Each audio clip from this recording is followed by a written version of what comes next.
ইসলামের দৃষ্টিতে স্বপ্ন শুধু আমাদের চিন্তা ভাবনার প্রতিচ্ছবি নয়, বলতে হবে যে স্বপ্ন হচ্ছে তিন প্রকার। কিভাবে বুঝবো আমি যে স্বপ্নটা দেখেছি এই স্বপ্নটা সত্য কিনা? আসসালামু আলাইকুম ওয়া রাহমাতুল্লাহি ওয়া বারাকাতুহু। নাহমাদুহু ওয়া নুসাল্লি আলা রাসূলিহিল কারীম। আম্মা বা'দু ফাআউযু বিল্লাহি মিনাশ শাইতানির রাজীম। বিসমিল্লাহির রহমানির রহিম। প্রিয় দিনী ভাই এবং বোনেরা, আজকে আমরা স্বপ্ন নিয়ে কথা বলবো। ইসলামে স্বপ্নের গুরুত্ব এবং তাৎপর্যের ব্যাপারে আমরা প্রায়ই অনেকের কাছ থেকে শুনে থাকি যে তারা ভয়ঙ্কর কিছু স্বপ্ন দেখে থাকেন, এবং অনেকে স্বপ্ন দেখে এই স্বপ্নের ব্যাখ্যা কি হতে পারে বা তাবির কি হতে পারে সেটি জানবার জন্য অনেক সময় আমাদের শরণাপন্ন হন, বা অনেক মানুষ অনেক ধরনের স্বপ্ন দেখে থাকেন। এ ব্যাপারে আমাদের কাছে ওনারা জানতে চান যে এই স্বপ্নের মানে কি, এটার তাৎপর্য কি, এটা অর্থবহ কিনা, বা তাদের কি করা উচিত। তো সেজন্য আজকে আমরা এই স্বপ্ন নিয়ে the significance of dream in Islam এই ব্যাপারে বিস্তর আলোচনা করবার চেষ্টা করবো। আমা তাওফীকি ইল্লা বিল্লাহ। আজকে বেসিকলি স্বপ্নের ব্যাপারে আমরা 10টি পয়েন্টে কথা উপস্থাপন করবার চেষ্টা করব। সেগুলো হচ্ছে, প্রথমে আমরা জানবো স্বপ্নের গুরুত্ব ও তাৎপর্যের ব্যাপারে, তারপর জানবো স্বপ্নের প্রকারভেদ, ভালো স্বপ্ন দেখলে করণীয়, খারাপ স্বপ্ন দেখলে করণীয়, তারপর কোন ধরনের স্বপ্নের ব্যাখ্যা প্রয়োজন এবং কোন স্বপ্নের ব্যাখ্যা প্রয়োজন নেই, সত্য স্বপ্নের আলামত অথবা কিভাবে বুঝবো যে আমার স্বপ্নটা অর্থবহ কিনা, স্বপ্নের ব্যাপারে কিছু ইসলামী দিক নির্দেশনা, স্বপ্নে আল্লাহ রাসূল সাল্লাল্লাহু আলাইহি সাল্লামকে দেখা প্রসঙ্গে, যুগে যুগে স্বপ্ন ব্যাখ্যায় কারা পারদর্শী ছিলেন, এবং সবশেষে কোরআন সুন্নাহর আলোকে বিভিন্ন প্রতীক বা চিহ্নের দিকে খেয়াল রেখে স্বপ্নের ব্যাখ্যা। এই 10টি পয়েন্টে আজকে আমরা স্বপ্ন নিয়ে আলোচনা করার চেষ্টা করবো ইনশাআল্লাহ। আমরা সাধারণত অনেকে মনে করে থাকি যে স্বপ্ন হচ্ছে নিছক একটি স্বপ্ন বা এটা কল্পনাপ্রসূত বিষয়।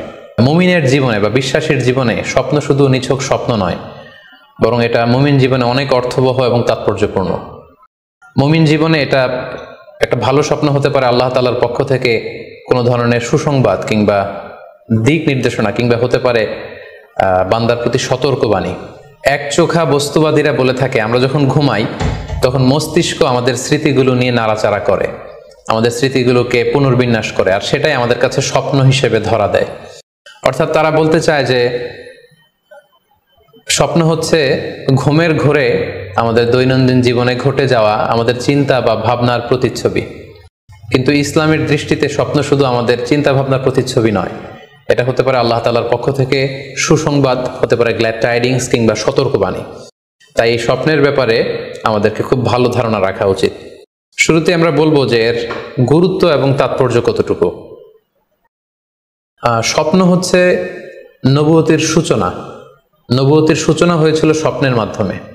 আল্লাহ রাসূল সাল্লাল্লাহু আলাইহি ওয়াসাল্লাম যখন নবী হিসেবে অফিসিয়ালি অ্যাসাইন্ড হন, তার আগে তিনি টানা 6 মাস স্বপ্ন দেখেছেন, যেটা সহিহ বুখারীতে এসেছে। আউয়ালু মা বুদিআ বিহি রাসূলুল্লাহ সাল্লাল্লাহু আলাইহি ওয়াসাল্লাম আর-রুইয়া আস-সাদিকা ফিন-নাওম। রাসূল সাল্লাল্লাহু আলাইহি ওয়াসাল্লামের কাছে ওহী বা রেভেলেশনের সূচনা হয়েছিল স্বপ্নের মাধ্যমে। ফাকানা লা ইয়ারা রুইয়া ইল্লা জাআত মিসলা ফালাকিস সুবহি। আর রাতে স্বপ্নে রাসূল সাল্লাল্লাহু আলাইহি ওয়াসাল্লাম যা দেখতেন, দিনের বেলা সেটা প্রভাতের সূর্য কিরণের ন্যায় রাসূল সাল্লাল্লাহু আলাইহি ওয়াসাল্লামের কাছে সুস্পষ্ট হয়ে যেত। অর্থাৎ যা তিনি রাতে দেখতেন স্বপ্নে, দিনের বেলা সেটাই হুবহু ঘটে যেত। তো এই হাদিস থেকে আমরা বুঝতে পারি যে স্বপ্ন হচ্ছে ওহীর সূচনা, অর্থাৎ ওহীর সূচনাটা হয়েছিল স্বপ্নের মধ্য দিয়ে। পাশাপাশি আমরা জানি যে ইব্রাহিম আলাইহিস সালাম উনি স্বপ্নে দেখেছিলেন যে উনি ওনার কলিজার টুকরো সন্তান ইসমাঈল আলাইহিস সালামকে জবাই করছেন, যেটা সূরাতুস সাফফাতের 102 নম্বর আয়াতে আল্লাহ তাআলা আমাদেরকে বলছেন। ইব্রাহিম আলাইহিস সালাম বলেছিলেন, ইয়া বুনাইয়া ইন্নী আরা ফিল মানামি আন্নী আযবাহুক ফানজুর মাযা তারা। অর্থাৎ, হে আমার সন্তান ইসমাইল, আমি স্বপ্নে দেখেছি যে আমি তোমাকে জবাই করছি, এখন তোমার অভিমত কি, তোমার অপিনিয়ন কি? সাইয়েদনা ইসমাঈল আলাইহিস সালাম বলেছিলেন, ইফআল মা তুমার সাতাজিদুনি ইনশাআল্লাহু মিনাস সাবিরিন। মানে বাবা, আপনি স্বপ্নে যা দেখেছেন আপনি সেটাই করেন, আপনি আমাকে ধৈর্যশীলদের অন্তর্ভুক্ত পাবেন। ছেলের এই মন্তব্য শুনে সাইয়েদনা ইব্রাহিম আলাইহিস সালাম একটি ধারালো ছুরি নিয়ে সাইয়েদনা ইসমাঈল আলাইহিস সালামকে শুইয়ে দিয়ে জবাই করতে শুরু করলেন। তো এই ঘটনা থেকে বোঝা যায় নবীদের স্বপ্ন এটা সাধারণ কোনো স্বপ্ন নয়, এটা ওহীর অন্তর্ভুক্ত। নবীদের স্বপ্ন যদি নিছক স্বপ্নই হতো তাহলে একটা স্বপ্নের উপর ভিত্তি করে সাইয়েদনা ইব্রাহিম আলাইহিস সালাম ওনার সন্তানকে জবাই করার জন্য উদ্যত হতেন না। তার মানে বোঝা গেল নবীদের স্বপ্ন হচ্ছে এটা মিন ওয়াহিল্লাহ, এটা আল্লাহ তাআলার পক্ষ থেকে নবীদের প্রতি ওয়াহি। পাশাপাশি আল্লাহ রাসূল সাল্লাল্লাহু আলাইহি ওয়াসাল্লাম যখন মক্কার কাফিরদের দ্বারা অত্যাচারিত হয়ে মদিনায় হিজরত করেছিলেন, মদিনায় যাওয়ার প্রায় 6 বছর পরে 6ষ্ঠ হিজরিতে তিনি স্বপ্ন দেখলেন যে তিনি আবার মক্কায় ফিরে গিয়েছেন। সেখানে তিনি মসজিদুল হারামে প্রবেশ করেছেন এবং বাইতুল্লাহ শরীফ তিনি তাওয়াফ করছেন। তো এই স্বপ্ন দেখার পরে আল্লাহ রাসূল সাল্লাল্লাহু আলাইহি ওয়াসাল্লাম সাহাবাদেরকে নিয়ে উমরা করার জন্য মক্কায় রওনা হলেন। এটাই প্রমাণ করে যে স্বপ্ন যদি নবীদের জন্য নিছক স্বপ্ন হতো, তাহলে এই ঝুঁকি, এই রিস্ক আল্লাহ রাসূল সাল্লাল্লাহু আলাইহি ওয়াসাল্লাম নিতেন না। কিন্তু এই ঝুঁকি নিয়েও তিনি উমরা করতে গিয়েছিলেন, যদিও সে বছর তিনি উমরা করতে পারেননি, ওনাকে ফিরে আসতে হয়েছিল। তৎপরবর্তী বছর অর্থাৎ 7ম হিজরিতে তিনি এই উমরাটি সম্পাদন করেছিলেন। তো এই আয়াত এবং রাসূল সাল্লাল্লাহু আলাইহি ওয়াসাল্লামের এই ঘটনাকে কেন্দ্র করে বোঝা যায় স্বপ্ন শুধু নবীদের জন্য স্বপ্ন নয়, এটা ওহীর অন্তর্ভুক্ত। সূরাতুল ফাতিহা আল্লাহ তাআলা ইরশাদ করছেন, লাকাদ সাদাকাল্লাহু রাসূলাহুর রুইয়া বিল হক লা তাদখুলুন্নাল মাসজিদাল হারামা ইনশাআল্লাহ। অর্থাৎ আল্লাহ তাআলা আপনার স্বপ্নকে হে নবী অবশ্যই সত্যায়ন করবেন এবং অচিরে ইনশাআল্লাহ আপনি মসজিদুল হারামে উমরা করার জন্য প্রবেশ করবেন। তাহলে প্রথমে আমরা জানলাম যে নবীদের কাছে ওহীর সূচনা, বিশেষ করে রাসূল সাল্লাল্লাহু আলাইহি ওয়াসাল্লামের কাছে ওহীর সূচনা হয়েছিল স্বপ্নের মধ্য দিয়ে।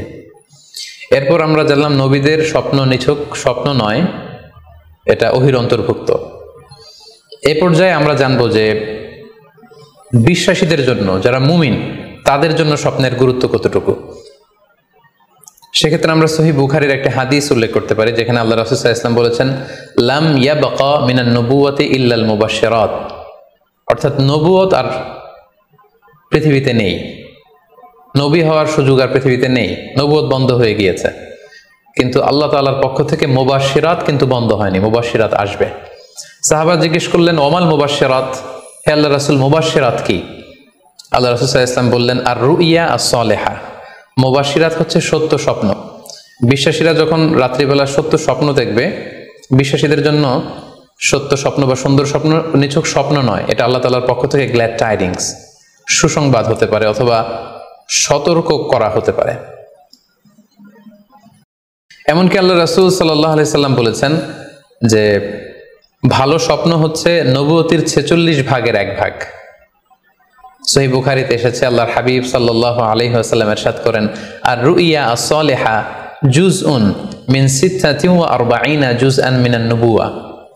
অর্থাৎ ভালো স্বপ্ন বা সত্য স্বপ্ন নবুয়তির 46 ভাগের 1 ভাগ। Could you imagine that? কি করে একজন বিশ্বাসী স্বপ্ন নবুয়তির 46 ভাগের 1 ভাগ হতে পারে?